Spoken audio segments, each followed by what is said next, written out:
페미니즘은 당신을 해치지 않아요. 7번째 방송을 시작합니다.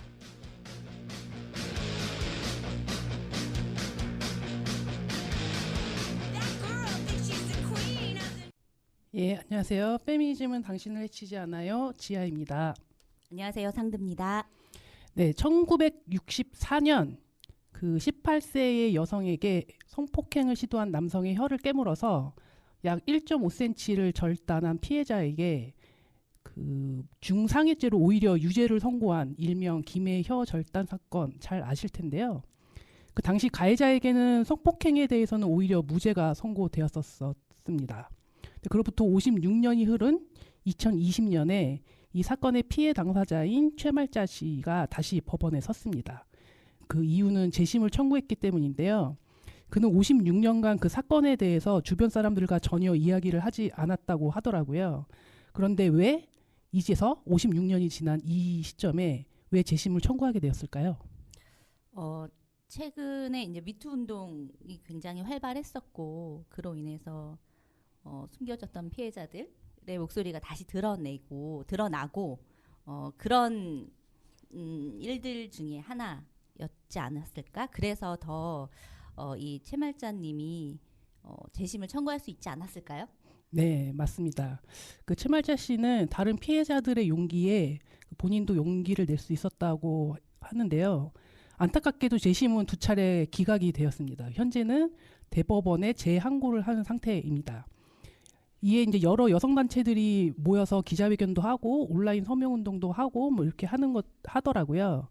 예전에는 이제 피해 생존자들이 오히려 수치심과 죄책감을 갖고 살아야 했다면 성고문 사건의 권인숙 그리고 뭐 미투 운동의 시작이 된 서지영 검사 등 이런 피해자들이 목소리를 내면서 조금씩 세상이 바뀌어 왔습니다.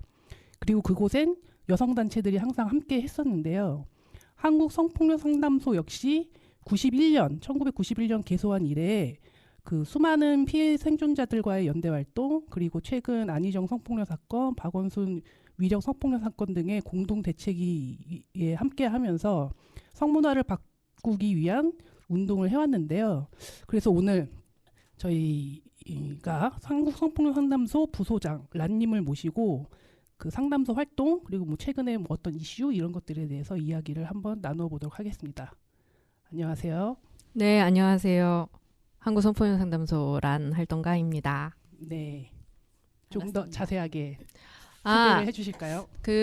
저희 활동가들이 활동명을 쓰거든요. 근데 이제 저는 별도로 활동명을 못 정했어요. 이게 한 번 못 정하니까 계속 못 정하게 되더라고요. 그런데 또 성을 쓰자니 이 아버지의 성을 제가 계속 계승하거나 승계할 이유가 별로 없고 어머니의 성을 쓰는 양성을 쓸까도 생각을 잠시 했었다가 이게 어머니의 성도 어머니 아버지의 성이잖아요. 그래서 그냥 성을 떼고 이름만 부릅니다. 근데 란이라는 이름을 활동명으로 아시는 분들도 굉장히 많이 계세요. 그래서 란이라는 활동명을 쓰고 있고요. 경기도 김포에 삽니다. 아, 예. 멀리까지 오셨습니다. 아, 네. 여기 안산에 오게 되었는데요.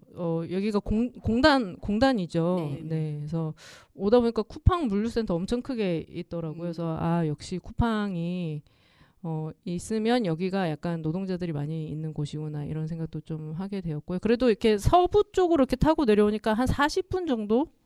그리고 이제 이 송출 시간은 다른 날짜로 알고 있는데 지금 무려 일요일 오전 시간이에요. 네. 그래서 밀리지 않고 다행히 네, 초록색의 이제 그 티맵 초록색으로 되어 있어 빨리 왔습니다. 네. 네. 일부러 그래서 네. 배려해 주신 거라고 이해하고 있습니다. 네, 감사합니다. 이렇게 저희를 지금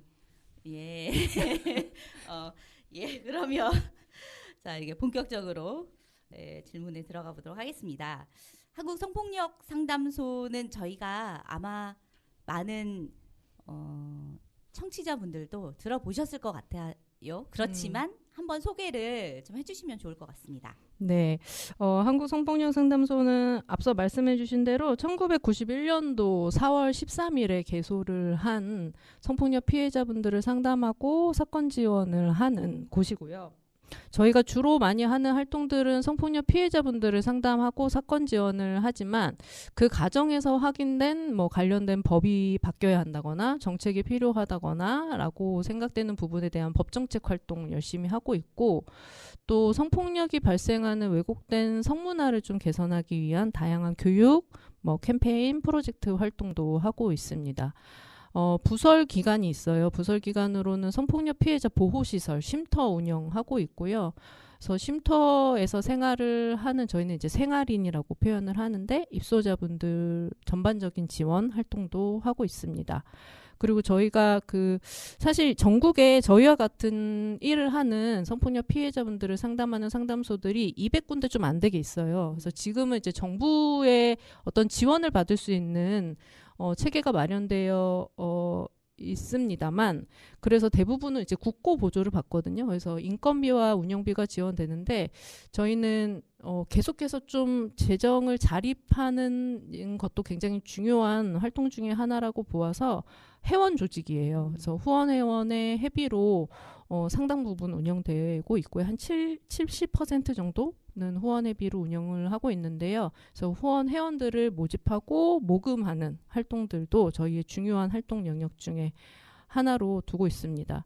위치는 서울 마포구 합정동에 있어요. 그래서 사실 저희 이름이 너무 한국을 써가지고 이 정말 전국에 있는 성폭력 상담소의 어떤 이제 상위 단체로 알고 계시는 분들도 더러 계시더라고요. 그래서 전화를 하셔서 지역의 성폭력 상담소를 바로 다이렉트로 뭐 연결해 줄 수 있냐, 뭐 어디에 지부가 있냐 이런 문의를 하시기도 하는데요. 저희가 약간 성폭력 상담소라는 이름을 가진 기관으로는 한국에서 처음 생기면서 이 이름을 선배들이 쓰지 않았을까 하지만 뭐 약간 최근에는 왜 서울 성폭력 상담소라고 하지 않았냐, 합정 성폭력 상담소라고 하지 않았냐라고 하는 피드백도 있어요. 그래서 그럴 것 같아요. 너네가 한국에서 너무 한국을 다 담당하는 그렇죠. 것이냐. 너무 한국 약간 이렇게. 근데 또 당차게 또 이렇게 그때 당시에 선배들이 이제 어떤 당찬 포부를 가지고 이름을 정하신 게 아닐까라는 생각이 들고, 이름이 저희가 좀 성폭력이라는 이 이름을 쓰는데 논의를 많이 했다고 들었거든요. 개소 당시에. 그러니까 그때만 해도 성폭력 관련 법도 없었고 성폭력이라고 하는 것을 명명하는 것 자체가 되게 사회적으로 이제 용인되거나 약간 널리 확산된 게 아니었어서 이 성폭력을 이름을 그대로 쓸 것인가에 대한 논의를 많이 했다고 들었는데, 이렇게 딱 등장하게 하면서 그것이 어떤 피해인지 되게 가시화할 수 있었던 측면에서 이름은 되게 분명하게 잘 지어지지 않았나 이런 생각들은 드는 것 같습니다. 요즘에 그 여성 노동자회에서 하는 고용평등 상담소 같은 경우에도 예산이 없어지면서 뭐 다들 문을 닫고 막 이런 추세더라고요. 이런 상황임에도 불구하고 한국 성폭력 상담소는 재정이 어느 정도 그래도 가능한 거죠? 뭐 비교를 어떻게 하느냐에 따라서 그래도 우리가 나은 편인가? 저희도 사실 내부적으로 있으면서 정말 재정적으로 어려움을 많이 겪는 시민단체들이 요새 너무 많고, 그리고 이제 모두가 너무나 경제 위기를 이야기하잖아요. 정말 살기가 어렵잖아요. 그러니까 사실 경제적인 이유로 후원을 중단하는 분들 정말 많으시거든요. 근데 저희 기관에 후원을 하는 분들이 대부분 다른 단체들에도 후원을 많이 하고 계시는 분들이세요. 그러니까 사실은 이제 저희 단체 후원을 중단하신다는 건 다른 단체의 후원도 중단한다는 것이기 때문에 모두 다 되게 단체들은 어려운 상황이다라고 생각은 하고요. 그런데 이제 말씀하신 것처럼 이제 정부에서 계속 이 여성폭력 피해자 지원 예산이 마치 되게 불필요한 예산이거나 중복 지원되는 예산인 것처럼, 소위 불량하게 이제 집행되고 있는 예산인 것처럼 생각하면서 예산을 삭감하고 있어서 그것에 대한 영향을 많이 받고 있고, 특히나 이제 국고 보조로만 운영되고 있는 상담소들은 그 문제가 아주 심각하게 등장하고 있는 상황입니다. 그래서 사실은 더 많은 분들의 관심이 필요하다고 생각해요. 말씀하신 여성노동자회에서 운영하는 고용평등 상담실, 민간에서 운영하는 곳들은 문을 닫지 않고 운영하려고, 후원금으로 운영하려고 굉장히 많이 노력하고 계시는 상황이거든요. 그래서 이게 예산이 삭감됐다고 해서 더 이상 이제 운영되지 않기보다는 우리의 힘으로 운영될 수 있도록 하는 그런 활동들에도 많이 관심 가져주시면 좋을 것 같습니다. 네, 그 성폭력상담소 홈페이지에 들어가면 후원을 할 수 있나요? 후원을 하실 수 있고요. 올해 저희 상담소가 사실은 예산을 짜면서 뭐 정부 보조금이 막 삭감된 상황은 아니지만 여러 이제 외부 이제 기금 사업이라고 하죠. 그러니까 외부에 이제 프로젝트를 받아서 운영하는 사업들에 점차적으로 저희 같은 단체들이 선정이 안 되는 경향들을 몇 년 동안 좀 겪었어요. 그래서 대부분의 예산을 좀 자체적으로 해보자. 그러니까 뭔가 그 기금을 주는 곳에 필요하다고 여겨진 어떤 요건에 맞추지 않고 정말 우리가 할 수 있는 것들을 해보자 해서 자체 예산으로 해보려고 하는데 그렇게 예산을 짜니까 처음에는 마이너스 예산이더라고요. 그래서 이렇게 운영되기는 어렵겠다고 생각해서 올해 후원 회원을 좀 배가할 계획들도 많이 가지고 있습니다. 그래서 홈페이지에 들어오시면 오른편에 후원하기 버튼을 확인하실 수 있어요. 그래서 후원을 하실 수 있고요. 후원하실 때 어떻게 후원하시게 되는지 경로를 쓰게 돼 있거든요. 그래서 홈페이지를 통해서 뭐 자발적 후원 뭐 등등은 있는데 거기에 추천인을 쓸 수도 있습니다. 그래서 거기에 란님. 네네네. 이 방송을 듣고 후원하게 되었다. 이런 게 한두 건 있다면 정말 제가 올해 아주 힘내서 방송폭력 운동을 할 수 있는 그런 자양분이 되지 않을까. 청취자분들 감사합니다. 예. 혹시 활동가들끼리 막 이렇게 몇 명을 조직했냐 있어요. 이런 거 있어요? 있습니다. 근데 이게 너무 활동가 개개인한테 너무 부담이 되지 않고 우리의 이것도 사실 모금도 활동이고 네. 이 모금을 한다는 건 사실 그러니까 후원을 한다는 건 그 활동에 참여하도록 제안을 하는 활동이라고 생각하거든요. 그러니까 사실 저도 다른 곳들에 후원을 하지만 후원을 하게 되면 단순히 그냥 내가 일부를 돈을 조금 낸다는 차원이 아니라 이 단체가 어떤 활동을 하는지 눈여겨보게 되고 또 그 외에 또 참여할 수 있는 걸 또 하게 되고 이런 것이어서 좀 널리 이 활동에 함께 할 수 있는 사람들을 더 많이 모으자는 차원에서 좀 배분은 했어요. 그런데 100명을 함께 모아보자. 약간 이렇게 했고 뭐 굳이 따지자 한 5명 이상씩은 하자. 이렇게는 막 했습니다. 그 보험회사처럼 막 그래프 그려놓고 이런 거 아닌가요? 그래서 사실 그래프를 하자. 아 진짜? 라고 했다가 이거 너무 성과주의다. 그러니까, 그치. 우리가 이렇게 경쟁적으로 이 신자유주의 시대에 우리마저 이래야 되느냐. 그래서 이제 포도알로 그러니까 포도알 모양이지만 사실은 이제 콩깍지라고 해서 이제 콩들의 콩알이 채워지는 방식으로 해서 개별로 하진 않으시죠? 그렇지만 이제 네. 어느 활동가가 얼마나 했는지는 이제 담당 팀에서는 체크를 하게 되는 방식이지 않을까. 이게 나가도 될지 모르겠어요. 저희 활동가들. 네. 너무 세부적인 내부적인 네, 너무 내부적인 네. 말씀을 드렸네요. 네, 오늘 이제 그 란 활동가님과 이제 얘기를 상담소 활동이 어떤 활동을 하는지 이런 얘기를 들으시면서 좀 후원을 해야겠다라는 생각이 드시는 분들은 아까 말씀하신 대로 홈페이지 들어가셔서 추천인의 란을 하셔서 후원을 해주시기 바랍니다. 네, 그러면 지금 란님이 부소장으로 계시고 처음에는 이제 팀원으로부터 시작을 하셨겠죠? 지금 활동한 지는 얼마나 되셨죠? 제가 2011년부터 활동을 시작해서요. 횟수로는 이제 13년 차가 되는 것 같고요. 상담소는 이제 조직 체계상 임원에 분류되는 그래서 총회에서 선출해야 되는 임원직이 있는데요. 그게 소장, 부소장, 그다음에 부설기관의 장.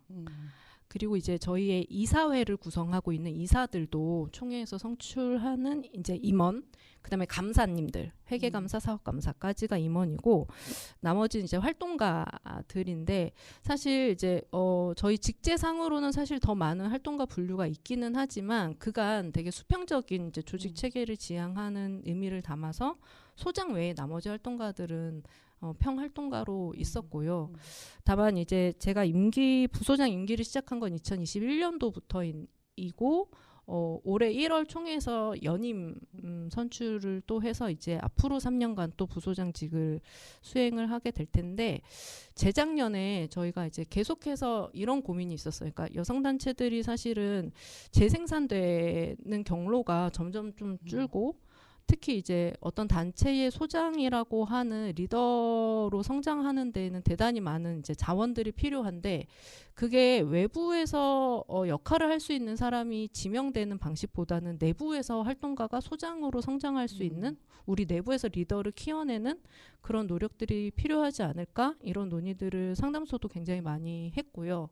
그래서 좀 리더십을 만든다는 의미에서 또 중간 리더십을 형성할 필요를 검토하면서 팀 매니저라고 하는 제도를 도입했어요. 그래서 지금은 각 팀별로 팀 매니저 분들이 계십니다. 그래서 팀 매니저 분들이 이제 이후에 조직 운영 파트에서 역할을 하실 수 있도록 관련한 교육이나 훈련이나 여러 가지 고민들을 먼저 나누는 경험들을 하고 있고요. 처음에는 여성주의 상담팀이라고 하는 성폭력 피해자를 상담하고 지원하는 팀 업무를 먼저 시작했고요. 그 다음에는 이제 성문화를 개선하기 위한 다양한 교육이나 캠페인 활동을 하고 있는 성문화 운동팀 활동가를 했다가 사무국장을 한 3, 4년 했던 것 같아요. 그리고 중간에 휴직이 있었고요. 그리고 다시 복귀해서 이제 부소장직으로 지금 4년째 부소장직을 하고 있습니다. 어떻게 하다가 이 상담소 일을 시작하시게 됐나요? 저는 사실은 모르겠어요. 그러니까 이게 이거는 분명했던 것 같아요. 그러니까 여성단체에서 활동해보고 싶다는 생각은 했던 것 같고요. 그러면 어떤 여성단체에서 활동을 해보는 게 좋을까? 라는 생각을 했을 때 한국성폭력상담소에서 해보고 싶다라고 해서 공고가 나기를 좀 기다렸어요. 그때 기다렸다가 공고가 나서 활동을 시작하게 됐고, 사실 그 전에는 저는 이제 노동조합이나 노동운동단체에서 활동을 했었는데 성폭력 사건들을 많이 마주하게 됐던 것 같아요. 그래서 내부에서 발생하는 성폭력 사건 처리 과정에서 좀 해소되지 않는 고민들도 있었고, 조직이나 공동체에서 문제 해결이 한계가 있다고 보여지거나 어떤 방향이어야 할까라고 하는 벽에 부딪혔을 때 좀 충분하게 답을 찾기가 어려웠던 것 같고, 이 부분에 대해서 조금 더 밀도 있게 고민해보고 싶다는 생각들을 갖게 돼서 한국성폭력상담소에서 활동을 시작하게 된 것 같습니다.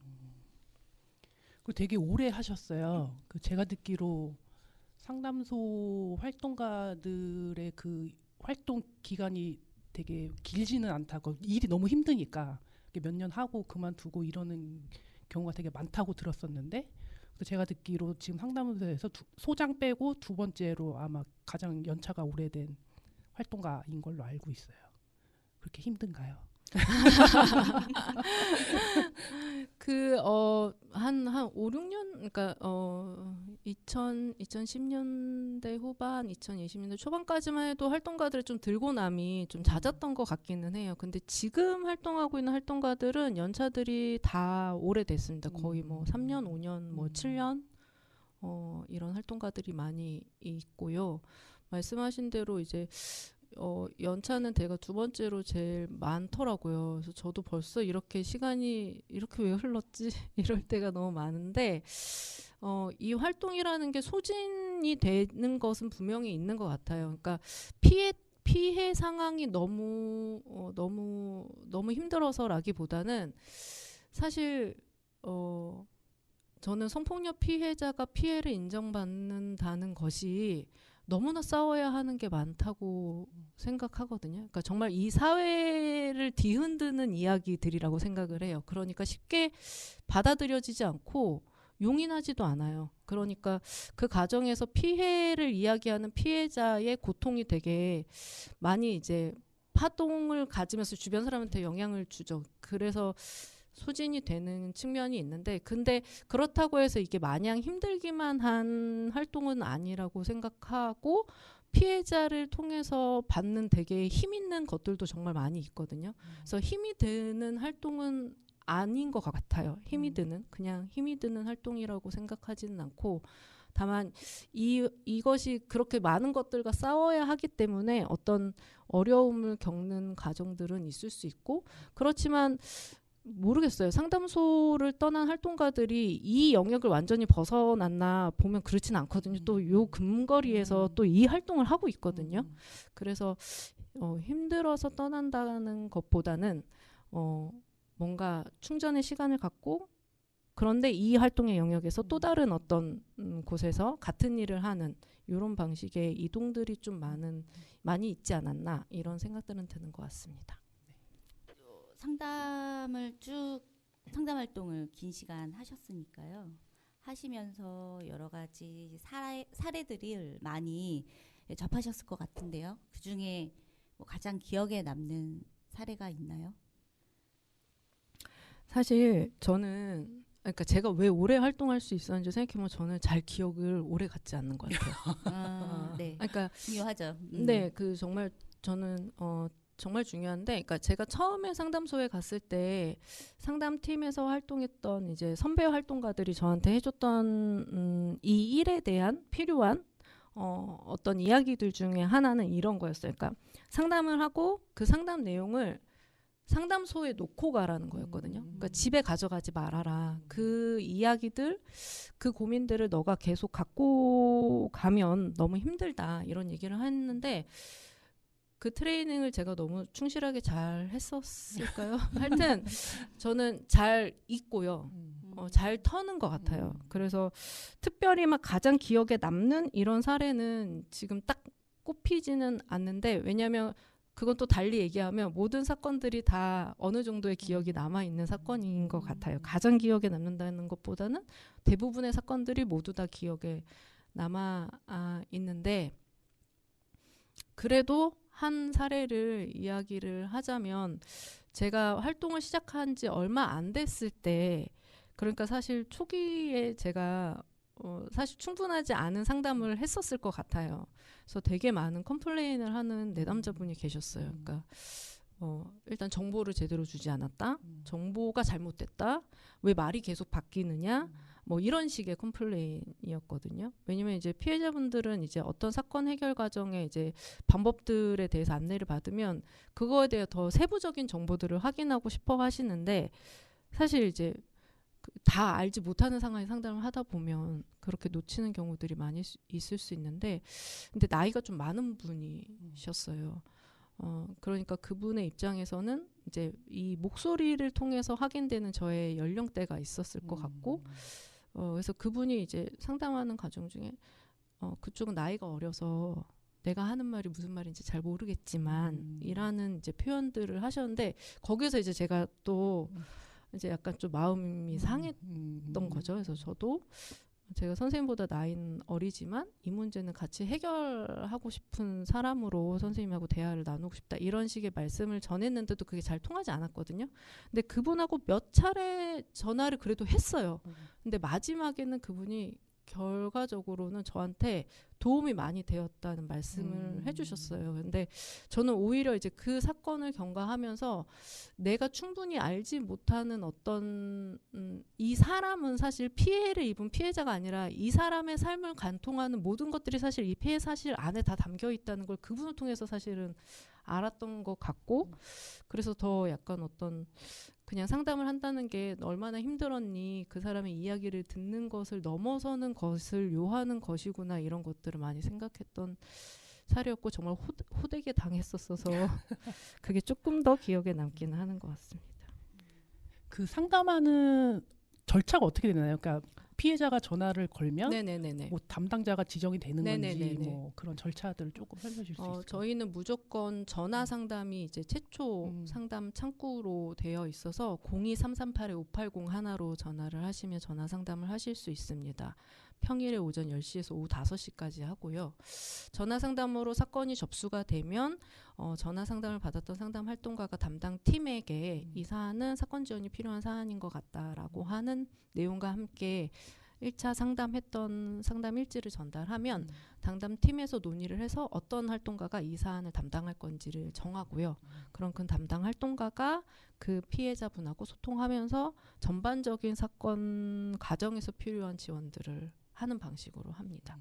그 외에 약간 공동대책위원회를 구성하는 건들은 저희가 이렇게 초기 상담을 받고 논의하는 과정에서 이거는 조금 더 공론화하거나 다른 전문 단체들도 함께 하는 것이 필요하겠다는 판단을 하면서 이제 외부로 요청하면서 더 확대하는 경우들도 있고요. 아니면 외부에서 저희 쪽에 요청을 해서 저희가 함께 참여하는 경우들도 있습니다. 그 가끔 어떤 분들이 이제 아무것도 모르는 저에게 와서 뭐 피해 사실을 고백한다거나 이랬을 때 상담을 해줄 때가 있잖아요. 그럼 저는 좀 어떤 말을 해야 될지 모르겠더라고요. 근데 또 그 사람이 다 옳은 것도 아닌데 다 옳다라고 얘기해서도 안 되겠지만 또 상처 주는 말을 또 해서도 안 될 것 같고 혹시 이제 그런 상담을 하게 되면 좀 조심해야 될 것들 어떤 태도로 상담을 해줘야 되는 일반인들이 있는지 조금 얘기해 줄 수 있을까요? 그 말씀하신 대로 사실 어떤 피해 상황을 딱 듣게 되면 이제 되게 어떤 말을 해줘야 할지 되게 당황스럽고 그러실 텐데 일단은 저는 한 두어 가지 정도 생각나는데 첫 번째는 먼저 그 사안에 대해서 알게 되었다고 해서 듣게 되신 분이 뭔가 해결사처럼 다 역할을 하시려고 하지 않으셔도 된다는 말씀을 먼저 드리고 싶은데요. 그러니까 이런 거죠. 전국에 있는 성폭력 상담소가 있으니 상담을 받고 필요한 제도나 지원의 안내를 받아볼 수 있도록 정보를 제공해 주는 것만으로도 사실은 주변의 피해자한테 도움이 되는 역할을 이미 하신 거라고도 볼 수 있거든요. 근데 피해 사실을 알게 된 주변인 분들은 이제 약간 양극단으로 나누자면 한쪽은 아예 그걸 무시하거나 입을 다물게 하는 부류가 있고 한쪽은 너무 이 사안을 자기 문제로 인식하셔서 이제 나서는 분들도 계신데 저는 물론 되게 적극적인 조력은 필요하다고 생각하지만 어떤 성폭력 사건이든지 간에 그 사건에 대해서 가장 많은 정보를 알고 있는 건 피해자이거든요. 그리고 이 사건이 어떻게 해결되는 게 본인한테 가장 좋을지를 알고 있는 것도 피해자예요. 그래서 사실은 피해자가 그 과정에서 그 선택을 할 수 있도록 조력해 주는 것만으로도 사실은 충분히 아주 적극적으로 도움이 되는 역할을 하시는 것이기 때문에 피해자를 마치 대리해서 하는 것들은 지양하시면 어떨까라는 생각이 들고요. 그러니까 예를 들면 이런 거죠. 저희는 이제 대리인 상담 비율도 꽤 되거든요. 한 20% 정도? 그러니까 10명 중에 한 2-3건은 이제 대리인 분들이 전화를 주시는데 남자친구나 아버지인 경우도 많아요. 그런 경우도 많고 이제 대단히 이제 이런 시각이죠. 그러니까 여전히 피해자를 보호하겠다는 생각인데 그 보호라는 생각이 이제 나의 것을 누군가가 이제 침범했다거나 침해했다고 하는 인식에서 비롯된 태도일 때는 사실 사건 해결이 되게 오히려 어려워지는 경우들을 많이 마주하고요. 그리고 사실 성폭력 피해라는 것이 재해석이 되려면 피해자가 피해자의 생각과 피해자의 언어로 이 얘기를 해야 하고 그걸 정리할 수 있어야 되는데 계속해서 주변인이 대리인이 그 이야기를 하면 피해자는 이야기할 시간이나 장소를 잃어버리는 게 되는 것이거든요. 주변 사람들로 인해서 오히려 자기 피해를 규정하게 되기도 하고 그래서 오히려 그러한 태도는 좀 경계했으면 좋겠다는 생각 들고요. 두 번째는 피해자를 너무 고정적인 어떤 정체성으로 보지 않았으면 좋겠어요. 그러니까 피해자니까 힘들 거야. 피해자니까 너무 지금은 뭐 아무것도 못할 거야. 뭐 위축되어 있을 거야. 약간 그렇게 생각을 하면 사실 그 모습에 맞지 않으면 이제 피해자 그게 소위 말하는 피해자다움에 대한 편견인데 그러지 않으면 피해자답지 않다고 여기게 되거나 너가 피해자인데 왜 이렇게까지 해라고 하는 이제 소위 이제 2차 피해로 이어질 수 있는 반응들이 나올 수 있거든요. 그래서 이 과정을 거치면서 피해자도 변화하는 주체고 사람은 누구나 어떤 상황과 조건에 따라서 다른 생각과 다른 판단을 하면서 변화하고 성장하기 때문에 피해자 또한 그럴 수 있다. 그런 사람이다라고 생각하고 대하는 것이 되게 필요하고 하다고 생각합니다. 네. 네, 우리 너무 긴 시간 동안 그죠? 얘기하고 있는데, 네, 노래 하나 듣고 네네. 다시 돌아올까 봐요. 네. 추천? 네, 그 추천곡이죠? 상도님이 한 곡 골라 오셨죠? 아, 네. 이름을 갑자기 까먹었네. 누구죠? 시네이드 오코너. 네. 시네이드 오코너의 음악을 들어보려고 하는데, 제가 왜 이분을 추천했냐면, 사실 제가 많이 듣는 그런 가수분은 아니에요. 근데 이분이 돌아가신 분인데 아일랜드 가수거든요. 근데 콘서트장에서 교황의 사진을 찍는 퍼포먼스를 했다는 거예요. 그래서 막 난리가 났죠. 근데 이제 그런 이유가 나중에 이제 밝혀졌는데, 이 뭐 수도원이나 아니면 이제 신부들이 이런 카톨릭계에서의 아동 성폭력 문제 그리고 그것을 감추려고 하고 해결하려는 의지가 없고 계속 감추기만 하는 이런 것에 대해서 비판하면서 그런 퍼포먼스를 한 거다 이런 얘기가 있더라고요. 그래서 이분의 음악을 들으면 좋겠다 이렇게 생각을 했습니다. 네, 그러면 듣고 오겠는데요. 이 곡이 조금 길어서 저희가 다 듣지는 못하고 중간에 조금 잘라야 될 것 같습니다.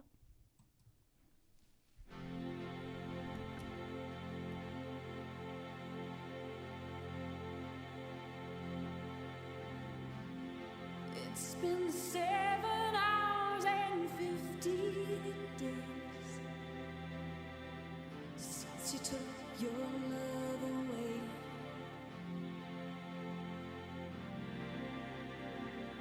I go out every night and sleep all day since you took your love away.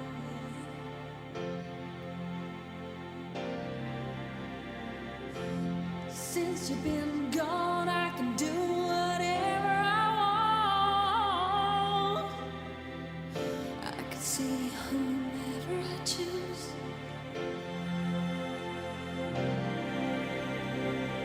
I can eat my dinner in a fancy restaurant, but nothing, I said nothing can take away this blues. 'Cause nothing compares, nothing compares to you.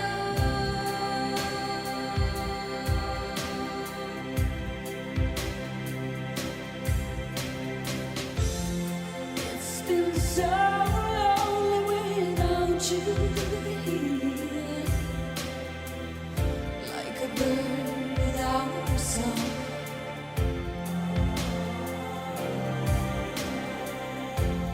Nothing can stop these lonely tears from falling.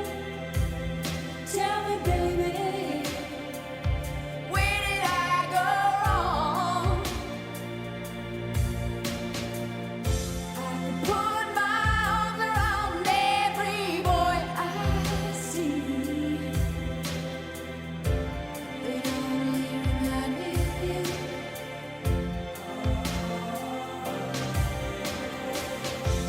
I went to the doctor and guess what he told me? Guess what he told me? He said, girl, you better try to have fun no matter what you do. But he's a fool, 'cause nothing compares, nothing compares to you.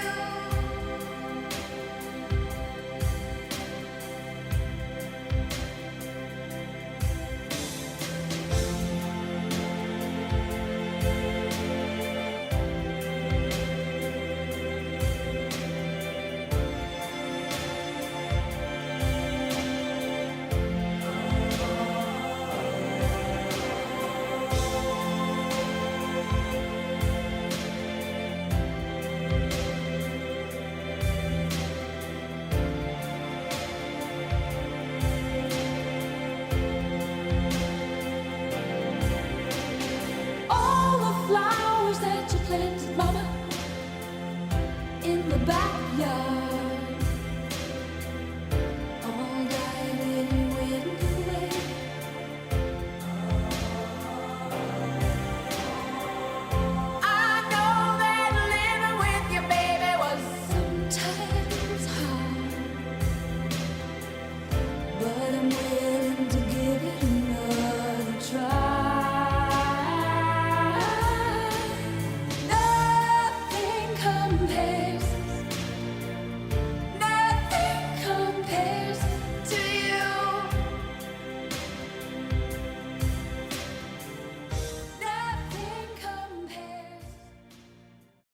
저희가 음악 제목을 말씀 안 드렸어요?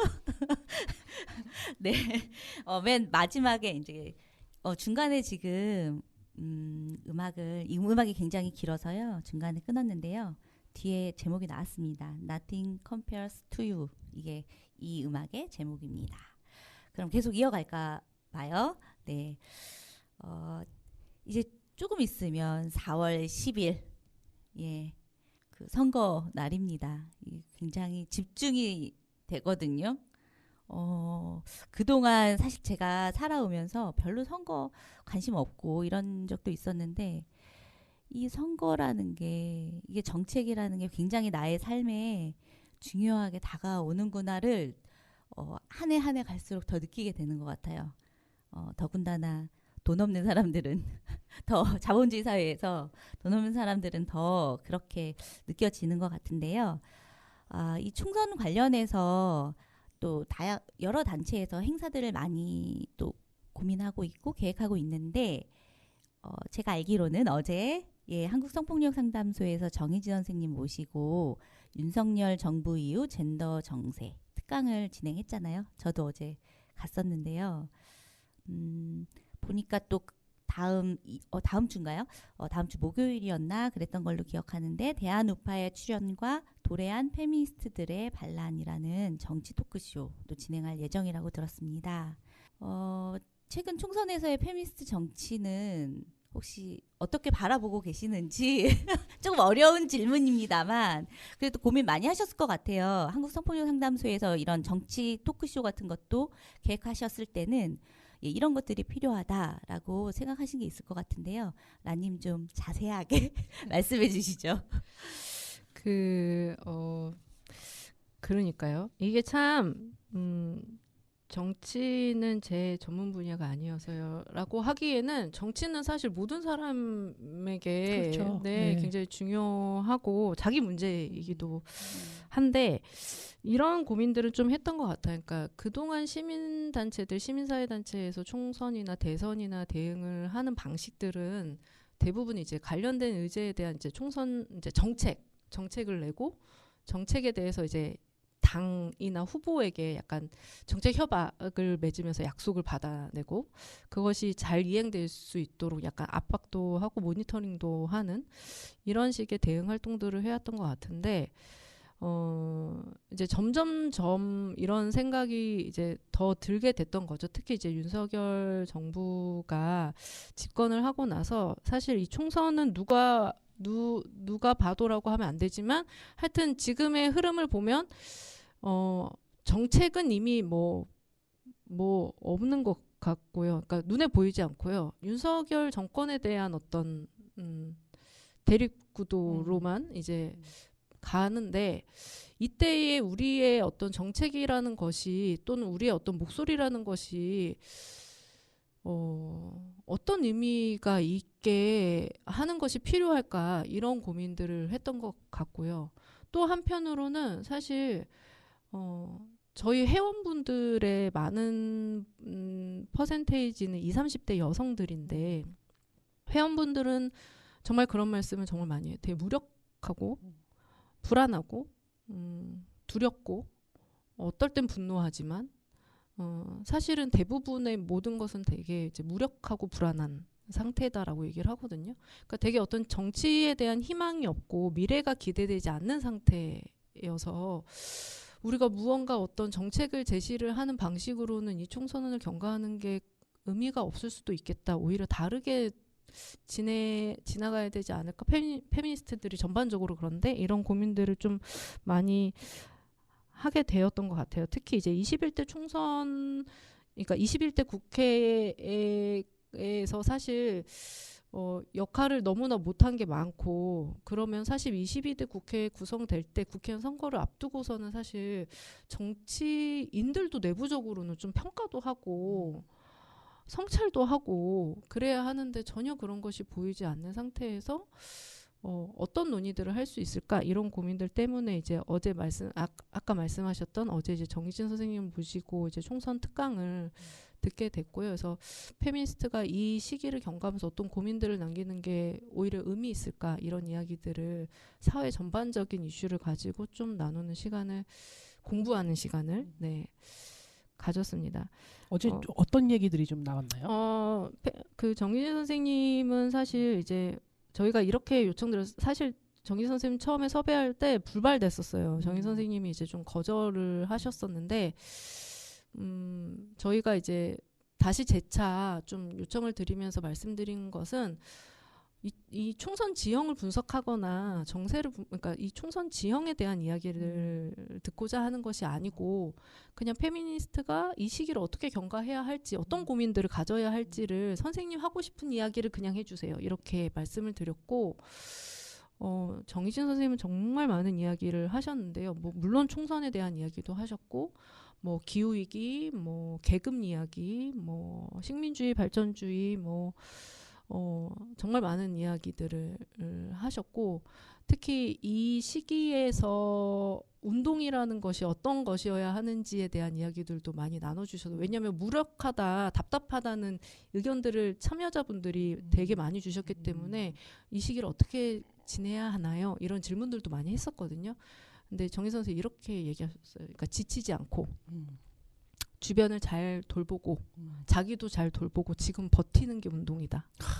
이렇게 이야기를 하셨는데 버텨야 되나요? 네. 그러니까 그 말이 어떤 측면에서는 되게 우리가 할 수 있는 게 없나라고 생각하지만 사실은 그 자체로 우리는 서로에게 영향을 주면서 이 시기를 경과하면서 또 체득되는 무언가를 이후에 도모할 수 있다는 희망을 되게 주는 이야기들이었던 것 같다는 생각을 했고요.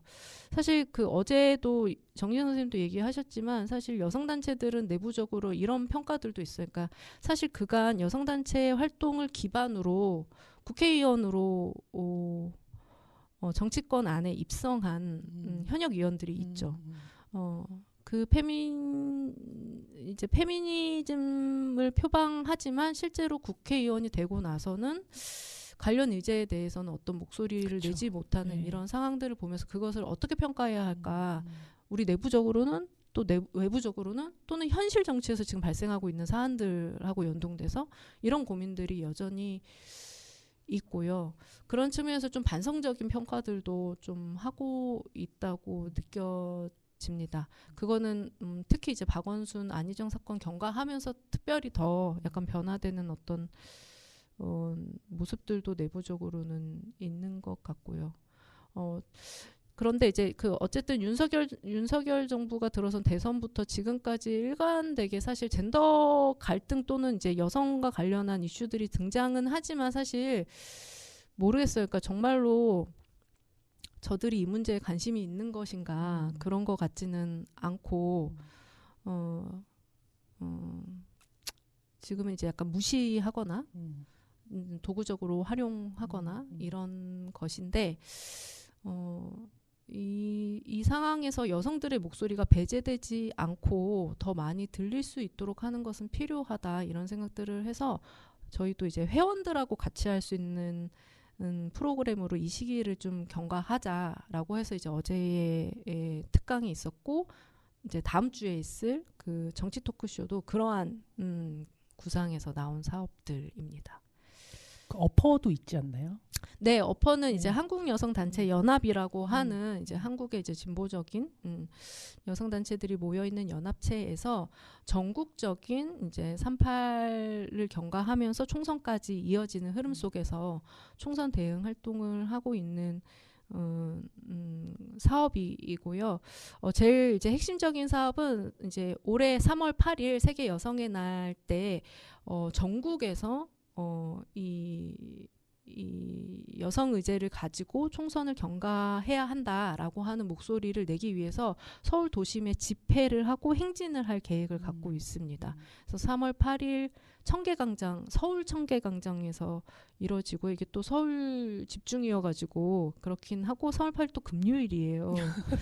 그렇기는 한데 본 집회는 3시부터, 그리고 행진은 5시부터 시작하는 것으로 알고 있습니다.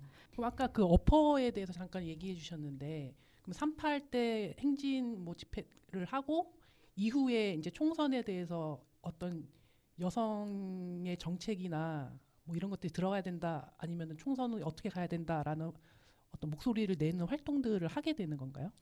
그 총선 관련한 어떤 정책 과제를 정리하고 짚는 것은 이제 작년 말부터 해서 이제 총선 정책 토론회라고 하는 형식으로 좀 여성 의제 관련한 분야별 정책 과제는 이미 나와 있는 상태이고요. 그 이번에 어퍼도 약간 그 시민들, 여성 시민들의 어떤 집단적인 목소리를 내는 방식으로 3.8 대행진을 기획하고 있는 것으로 알고 있고, 그 이후로는 또 지역별로 현안 대응들을 좀 해나가는 계획을 갖고 있는 것으로 알고 있습니다.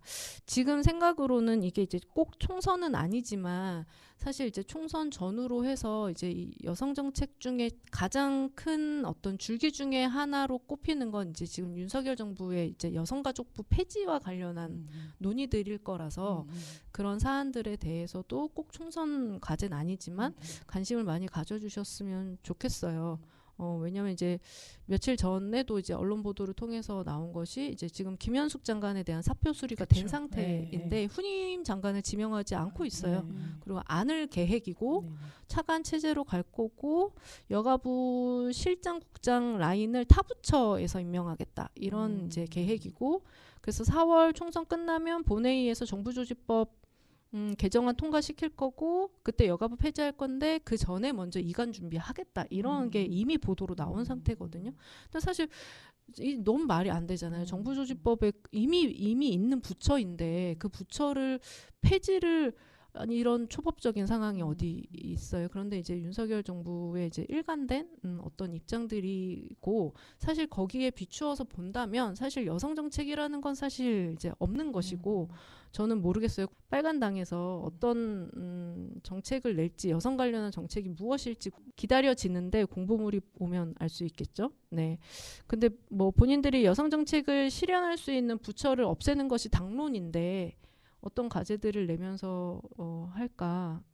그래서 뭐 많이 힘을 좀 모으고 그래야 하는 상황일 것 같습니다. 물론 여성가족부를 존치하는 게 유일한 답은 아니지만 이 상태에서 어떤 성평등 정책을 실현할 수 있는 부처 하나가 제 역할을 하지 못하게 된다는 건 다시 돌이킬 수 없는 어떤 상황을 마주하게 될 거다라고 하는 위기감을 가지고 좀 관심을 많이 가져주시면 좋을 것 같습니다. 부처 하나 만드는 게 또 쉽진 않으니까요. 그렇죠. 예, 그 힘든 과정을 통해서 만들어진 건데 이걸 폐지가 되면 또 여러 가지 문제가 있을 것 같습니다. 네, 그 오늘 그 란 활동가님을 모시고 긴 시간 이야기를 나눠봤습니다.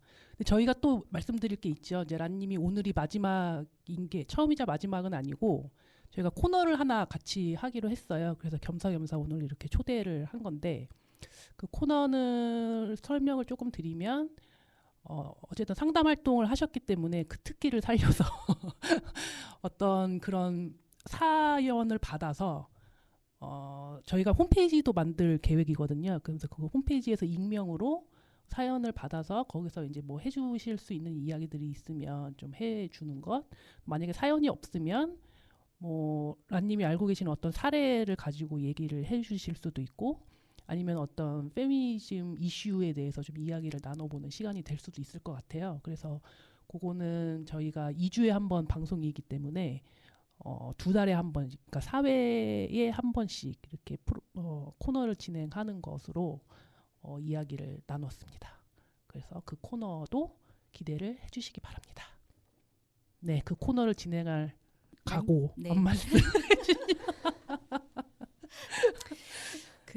이 청취자분들의 제가 사실은 이 라디오 방송이 처음이어가지고 제가 적절한 대상일까 사실 처음에 이제 제안을 주셨을 때 거절을 하기도 했고 해보려고도 시도했지만 약간 이런 거는 해볼 수 있지 않을까 생각을 하게 된 게 사실 성폭력 특히 성폭력 피해는 나하고 무관한 일은 아니거든요. 그러니까 내가 겪지 않았다고 해서 그게 나하고 무관하다고 생각하면 실제로 주변에서 성폭력 피해가 발생할 수 있다는 감각이 사라져요. 그런데 성폭력 피해가 정말 피해자와 가해자의 문제가 아니고 이게 구조의 문제다라고 정말 많이 얘기하는데 그럴 수 있는 감각을 가지려면 모두가 사실 이 성폭력 문제에 대해서 잘 알아야 하거든요. 그래야 어떤 상황이 발생했을 때 대처할 수 있는 내용도 갖게 되는 것이어서 제 활동의 연장이라고 생각하고 역할을 해볼 수 있다면 좋겠다는 생각을 한 것 같습니다. 그 약간 사연과 상담을 할 수 있는 어떤 내용들을 전해주시면 저도 많이 고민하고 알아보고 공부하면서 내용을 준비를 잘 해보도록 하겠고요. 그게 아니더라도 현실에서 좀 발생하고 있는 여러 사건들 또는 사건을 통해서 드러나고 있는 사람들의 어떤 인식들, 변화가 필요한 어떤 지점들에 대해서 어렵지 않고 그렇지만 가볍지만은 않은 이야기들을 나눌 수 있는 시간이 되도록 노력을 해보도록 하겠습니다. 네, 오늘 긴 시간 이야기 나눠주셔서 감사합니다. 감사합니다. 네, 제 시간이에요? 네네, 맞습니다. 이제 또 문화를 소개하는 시간인데요. 오늘은 상드님이 준비를 해오셨습니다. 아, 네. 오늘도 상드님이. 제가 사실 문화랑 너무 거리가 먼 사람인데 이거를 하기 위해서 뭘 봐야 되나 이런 생각을 요즘 하게 되었어요. 어젯밤에. 근데 최근에 그래도 제가 본 영화를 하나 소개를 해드릴까. 제가 하필이면 이 영화를 보고 페북에 쓰는 바람에 우리 지아님이 이거를 하면 되지 않느냐 추천을 해주셔가지고요. 많은 분들이 보셨을 거라고 생각합니다. 시민 덕희. 지아님 시민 덕희 보셨어요? 못 봤습니다. 제가 어제 보려고 극장 어플에 들어갔는데 벌써 내려갔더라고요. 아니 왜 이거를 못 보셨어요? 그러게 말이에요. 이게 빨리빨리 봤었어야 되는데. 바쁘셔서. 네. 그죠? 제가 너무 좋아하는 라미란 배우님과 그리고 염혜란 배우님이 나오시고 그리고 저는 여기 나오는 공명 배우도 좋아하거든요. 그래서 아무튼 제가 좋아하는 분들이 다 나와가지고 안 볼 수가 없었어요. 그리고 특히 또 여성 박영주 감독님이신데 이 영화가 대중 영화, 상업 영화로는 처음이라고 하더라고요. 그리고 박충훈님하고 같이 시나리오도 썼고, 그래서 또 더군다나 실화를 바탕으로 하고 있다. 그래서 더 보게 됐는데요. 제가 어제 좀 찾아보니까 2월 23일 현재로 168만 4,782명 관객이. 예. 아쉽습니다. 이런 영화는 천만으로 가야 되는데 왜? 말입니다. 네, 제가 말씀드렸듯이 이 영화가 이게 흥미로웠던 점이 실화를 바탕으로 했기 때문이라고 했는데, 2016년에 경기도 화성시의 세탁소 주인이신 김성자님이 이제 보이스피싱의 그 총책과 조직을 붙잡은 내용을 실화로 하고 있고요. 제가 이 김성자님 실제 인터뷰 영상을 봤거든요. 그러니까 이 영화가 나오면서 이분에 대해서 다시 또 이렇게 재조명되는 것 같아요. 그래서 영상을 길지 않은 영상인데 봤는데요. 저는 이제 영화만 보고 처음에 영화를 먼저 봤기 때문에 영화를 보면은 막 그 덕희가 정말 이 총책을 잡으러 중국까지 가거든요. 전 그런 건 줄 알았어요. 근데 그건 아니었고. 그건 아니었어요? 네, 아니더라. 제가 이렇게 다 말씀드려도 되나요? 근데 이 내용을? 스포만 하지 마십시오. 예. 이 정도는 다 알고 계시니까. 그 정도까지는 괜찮습니다. 네. 특히 이 포스터 보셨죠? 네네. 네, 포스터 보면은 라미란 배우가 이제 가운데서 딱 되게 비장한 표정으로 서 있잖아요. 그 모습하고 제목의 이 시민 덕희라는 이 제목이 너무 잘 맞는다 이런 생각이 들더라고요. 요즘에 뭐 어느 분이 그놈의 동료 시민이라는 말을 많이 써가지고 뭐 그 단어가 오염이 됐다는 뭐 이런 얘기도 있고 여러 가지 이야기가 있는데 어쨌든 시민에 대해서 좀 특히 이제 페미니즘을 공부한 사람들은 여성이 시민이냐 뭐 이런 그 시민이지 않았던 역사에 대해서 계속 공부를 했기 때문에 이 시민덕기라는 제목이 저한테는 더 꽂혔던 것 같아요. 예. 그 뭐 다들 아시겠지만 고대 그리스에서는 여자는 외국인 노예와 더불어서 이제 시민에서 제외됐었잖아요. 그래서 고대 그리스 사회에 막 동성애가 활발했었던 발달한 이유가 뭐 여자와는 영혼의 교감을 나눌 수 없다 이렇게 봤기 때문이라고도 얘기를 하는데요. 이 시민이 이제 뭐 그 시민의 사전적 의미를 찾아보면 시민은 도시 지역 및 국가 구성원으로서 정치적인 권리를 갖고 있는 주체를 말하거나 민주주의 사회의 백성을 뜻하는 용어다 이렇게 정의 내리고 있는데 그리고 이제 이런 시민이 행사할 수 있는 권리를 시민권이라고 하고요. 이 시민권은 공화주의, 공화정 국가에서 공화정 국가에서 국가의 공동 소유자인 시민의 권리를 이제 의미하기도 하는데요. 이 시민권이 시대에 따라서 고대 그리스에서도 시민은 있었죠. 하지만 여성은 시민에서 제외되었었는데 이런 시민이 점점 확장되는 과정들이 있었죠. 그것은 바로 수많은 여성들이 싸워왔기 때문이다라고 생각하는데요. 그 중에 한 명이 바로 올랭푸드 구주가 있습니다. 예, 그 프랑스 혁명 시기에 인간과 시민의 권리 선언이라는 권리 선언이 있었는데 이때에도 시민이 여성은 제외됐었던 심지어 여성들이 프랑스 혁명 시기에 앞장서서 함께 혁명의 주체로 싸웠음에도 불구하고 선언의 내용에서는 여성이 빠져 있었던 거죠. 그래서 이제 올랭푸드 구주가 여성과 여성 시민의 권리 선언이라는 걸 이제 주창하게 됩니다. 이 여성과 여성 시민의 권리 선언의 유명한 말 있잖아요. 예, 그 거기 10조에 그 누구도 자신의 기본적 의견에 대해 침묵할 것을 강요받아서는 안 된다. 여성은 단두대에 오를 권리를 가졌다. 마찬가지로 여성은 법이 규정한 공공질서를 어지럽히지 않는 한 연단에 오를 권리를 가져야 한다. 라는 10조의 유명한 말이 있습니다. 어쨌든 뭐 이렇게 제가 좀 딴 길로 샜는데요. 이 시민 덕희라는 제목에서 저는 뭐 좀 여러 가지 생각을 하게 됐고 그래서 여성이 시민이긴 하지만 지금 시대에서 과연 여성 시민이 맞나? 막 이런 의문이 들 때가 굉장히 많고 이 영화에서도 그런 거를 좀 보여주고 있다고 생각하거든요.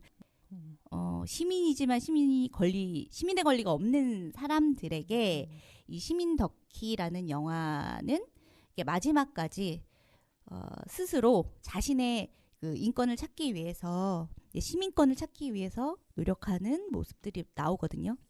우리 사회에서 아까 그 한국 성폭력 상담소의 란님이 나오셨지만 성폭력의 문제에 있어서도 항상 이 피해자는 자신의 피해 사실을 계속 입증해야 그것이 피해자로 인정받을 수 있는 상황들이 있잖아요. 이 영화에서도 마찬가지로 그런 모습을 보여줬고 그리고 이제 이 과정에서 그 당당한 모습으로 그저 피해를 받아서 억눌린 수축된 뭐 그런 사람이 아니라 오히려 싸움을 하고 직접 헤쳐나가는 이런 모습으로 나와서 더 저한테는 시민 덕희라는 제목과 이 내용이 더 맞닿았다 이런 생각이 들었습니다. 네, 오늘 이렇게 7회 페미니즘 당신을 해치지 않아요 7회 마무리하려고 하는데요. 그 마지막 음악은 제가 준비해 왔어요. 그 가수 장재인의 괜찮다고 말해줘라는 곡이고요. 장재인 가수는 실제로 자기의 성폭력 피해 사실을 이야기했고 또 거기 그걸 이야기했을 때에 이제 고등학교 친구들이 연락을 주고 해서 다시 막 힘을 얻었다 이렇게 이야기하기도 했습니다. 그리고 이 제목도 괜찮다고 말해줘라는 이 음악도 이 피해자들에게 할 수 있는 말인 것 같아서 준비를 해왔습니다. 이 곡을 듣고 저희는 다음 회에 뵙도록 하겠습니다. 계절의 향기가 바람에 묻어 함께 듣던 노래를 흥얼이게 하네요.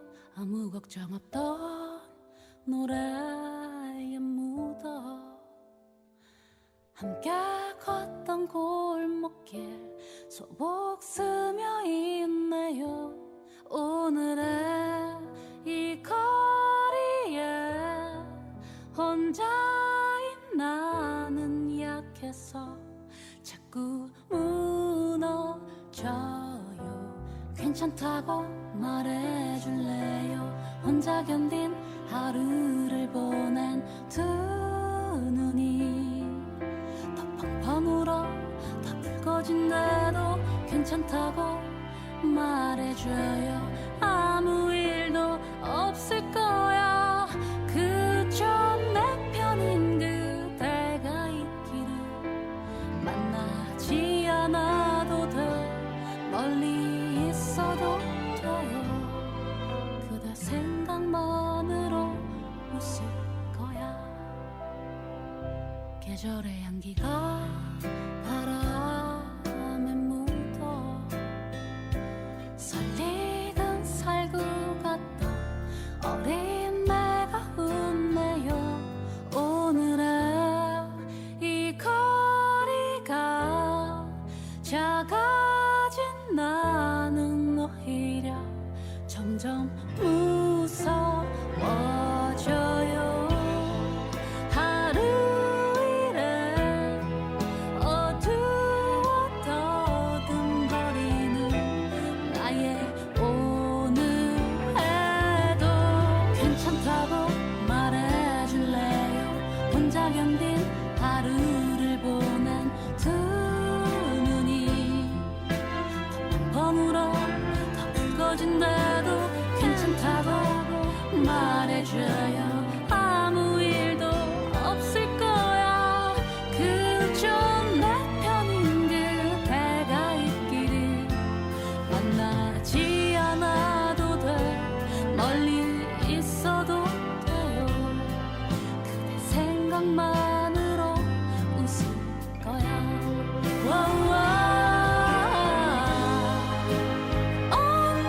오늘은 버틴 그대 하루 위 내가 떠오르길. 오늘은 버티는 나의 어깨가 쓰라져도 울지 말아요. 울지 말아요. 울지 말아요. 울지 말아요. 울지 말아요. 울지 말아요.